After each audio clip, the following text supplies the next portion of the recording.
It was a blistering summer afternoon when Marcus Taylor noticed the stranded car on the side of the road. The sun hung high in the sky, painting the horizon in shades of amber and gold, casting long shadows on the pavement. Marcus was on his way home after a long shift at the factory, sweat dripping from his forehead and exhaustion weighing heavily on his shoulders. He didn't plan on stopping. He had his own problems to deal with.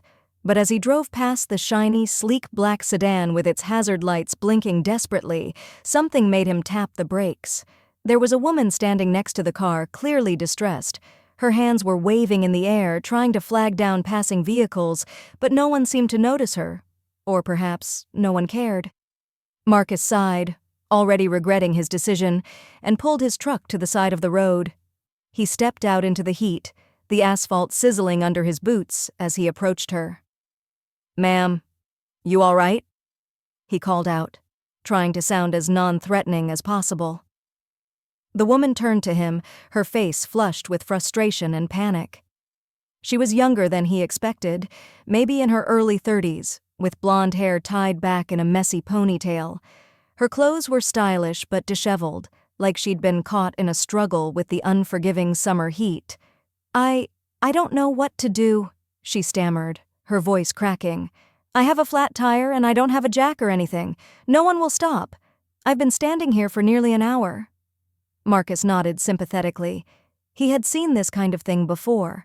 A woman alone on the side of the road was often ignored, but add a flat tire to the mix, and people seemed to suddenly lose all empathy. He glanced at the deflated tire, then back at his truck. "I've got tools in my truck," he offered. "I can help you change it if you don't mind waiting a bit."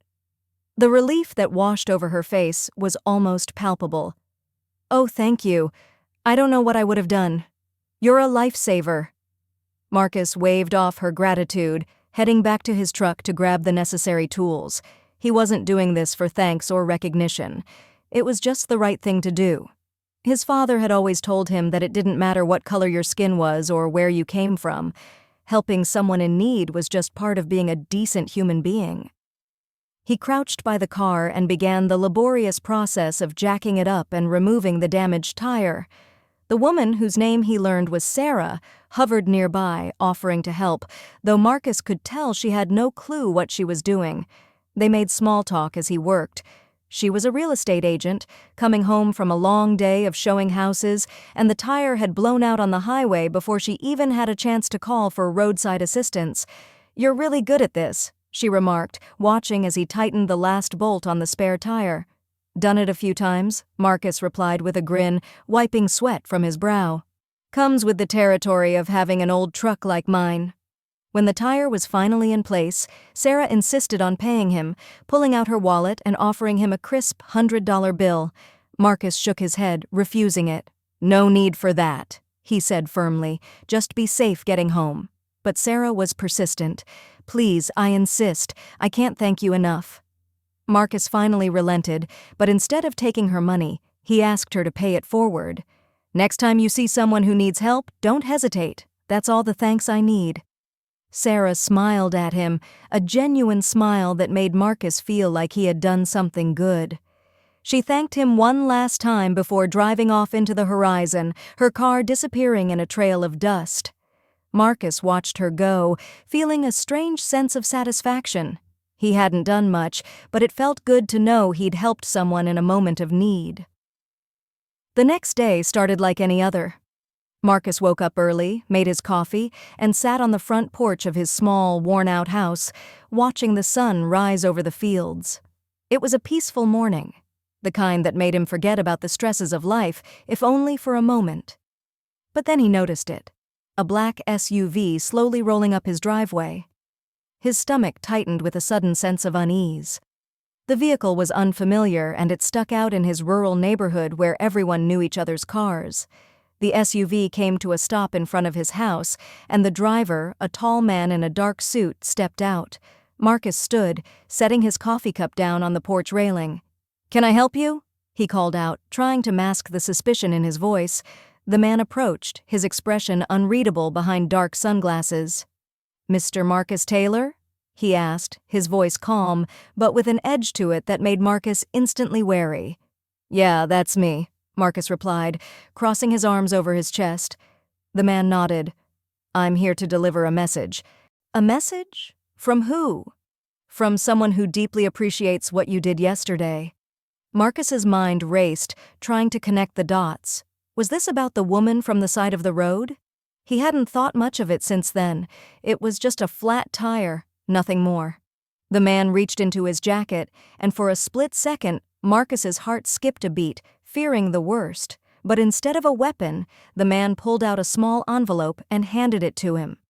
"This is for you," the man said, then turned and walked back to the SUV without another word.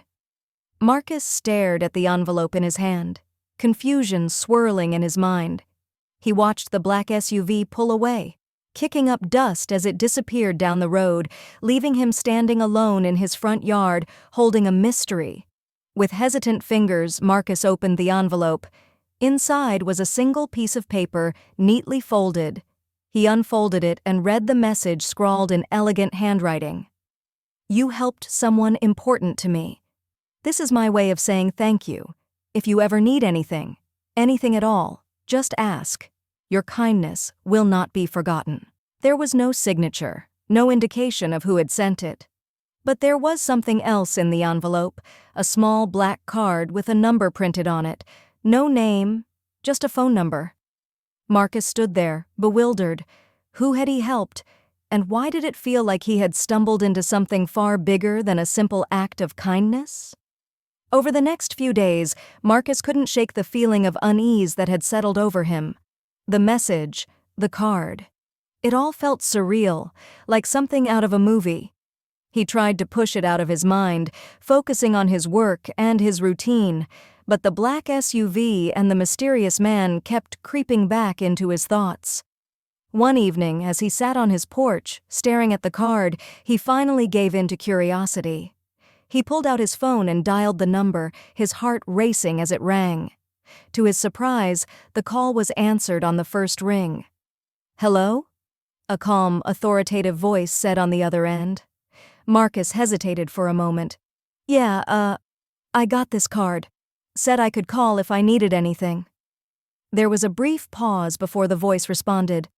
Mr. Taylor." "Yes, we've been expecting your call. What can we do for you?" Marcus didn't know what to say. He hadn't actually expected anyone to answer, let alone be so prepared for his call. "I'm not really sure. I guess I just want to know what this is all about." "You helped someone very important to us," the voice replied, calm and measured, "and in return, we offer our help to you. Anything you need, anything at all, just say the word." Marcus frowned, still not understanding. "Who are you?" "Let's just say we're people who can make things happen. Consider this an open line of credit, Mr. Taylor, one that doesn't come with interest." The call ended abruptly, leaving Marcus more confused than ever. He stared at his phone, the silence around him suddenly feeling oppressive. What kind of people had he gotten involved with? And more importantly, what did they expect in return? As the days turned into weeks, Marcus tried to forget about the mysterious call and the strange events that had followed his simple act of kindness. But life had a funny way of pulling you back into things, whether you wanted to or not. One night, Marcus received another visit. This time, it wasn't a black SUV. It was a nondescript car, the kind that blended into the background. Two men got out and approached his house, knocking on his door with an air of urgency. When Marcus opened the door, they didn't waste any time. "We need your help," one of the men said, his tone serious. Marcus blinked in surprise. "Help? With what?" The man didn't elaborate. "Just know that it's important, and you're the only one who can do it." Marcus felt a cold shiver run down his spine. He had a sinking feeling that whatever this was, it wasn't going to be as simple as changing a tire. Subscribe to American Fables for more.